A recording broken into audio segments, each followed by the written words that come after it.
So in this scenario number two, it is very visible that the customer's emotional state is audibly frustrated, angry, and increasingly agitated throughout the call. So we can hear that her voice raises at key moments and she uses sarcasm, profanity by the end.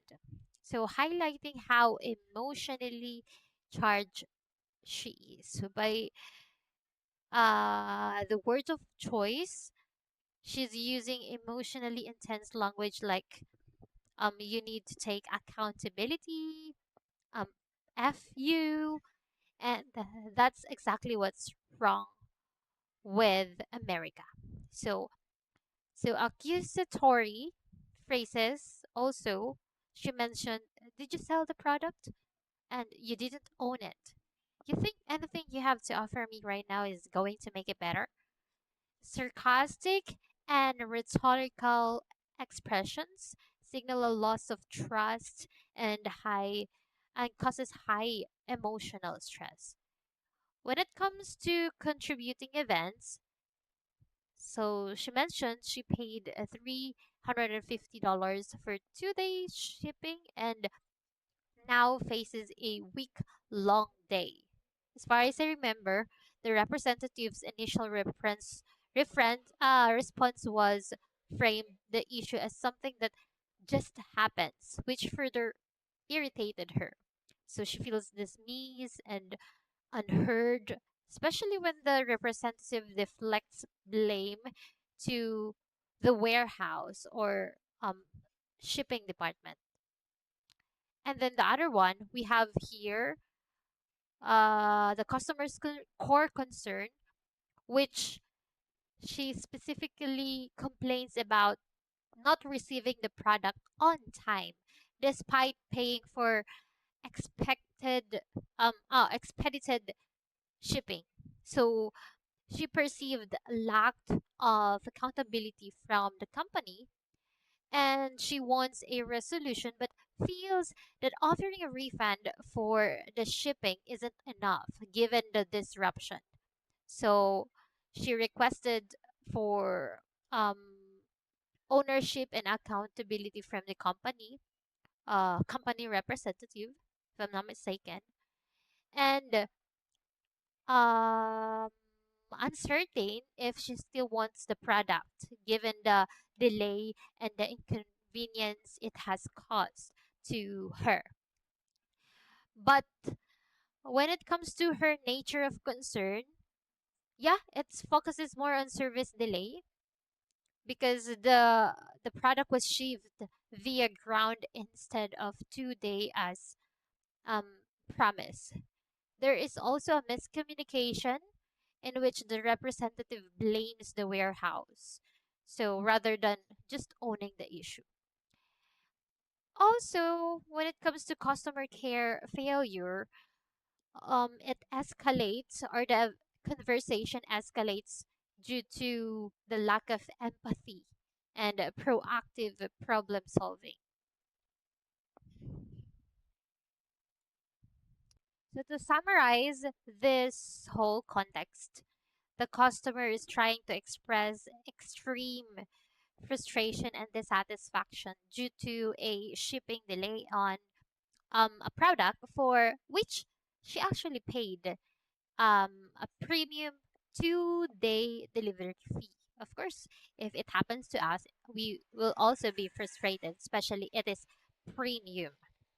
So her emotional state deteriorates as the representative provides explanation that shift blame rather than just accepting the responsibility, leaving her to feel invalidated and disrespected.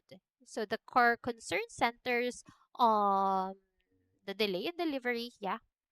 Also the lack of accountability, um, impact on her household. For example, um, how can I say, being um out with being without a kitchen with three children, Not so clear, but yeah, it has something to do with that.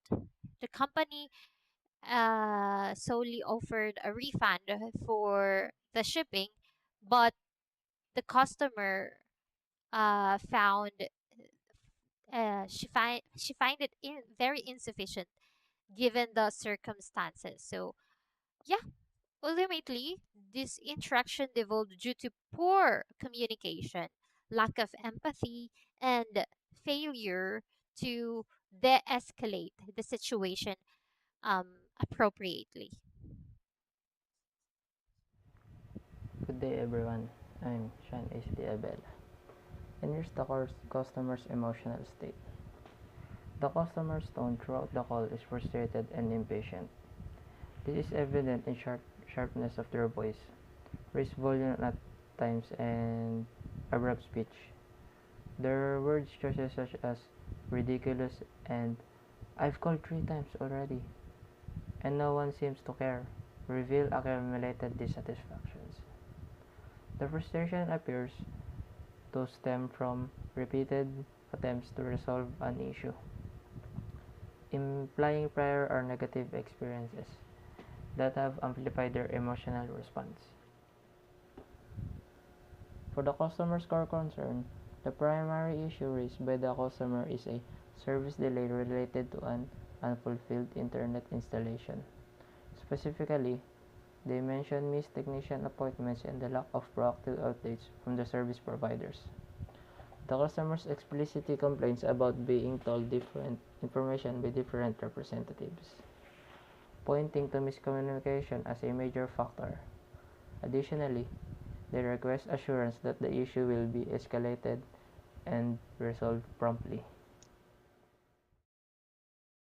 Summary: the consumer exhibits a high level of frustrations due to unresolved service issues, repeated bad technicians' appointments, and inconsistent communication from the company. Their emotion state is shaped by the both convenience caused by the delay and the perceptions of indifference from the service team. The core concerns delay in service activation, compounded by the poor customer support and effective response would requiring immediate escalation, transparent communication, and formal apology acknowledging the inconvenience caused. Customer emotional state. The customer expresses visible frustrations and disappointment during the interactions. The tone of voice is firm and increasingly impatient, with occasional sighs and raised volume, signaling growing irritation. The customer uses phrases such as "I don't understand why this keeps happening," and "this is not the first time I had to deal with this," which indicate build up uh, frustrations due to recurring issues and emotion response.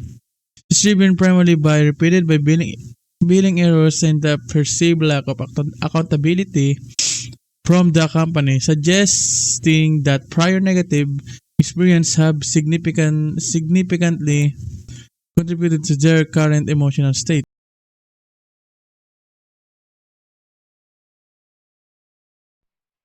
So in this scenario 6 summary, very visible that customer were trying to display frustration due to recurring billing errors and some unresolved commitments coming from the support team. Um, the customer's emotional response is characterized by a stern tone, assertive language. Also, excuse me, references prior unresolved interactions. Um, customers' primary complaints have something to do or revolves around billing inaccuracy and also poor service follow up. So, um, um, the customer indicates trying to indicate a breakdown in internal communication and also customer service reliability, With immediate resolution combined with transparent communication and corrective measures, it is really critical um, when it comes to regaining customers' trust. And that's all. Thank you.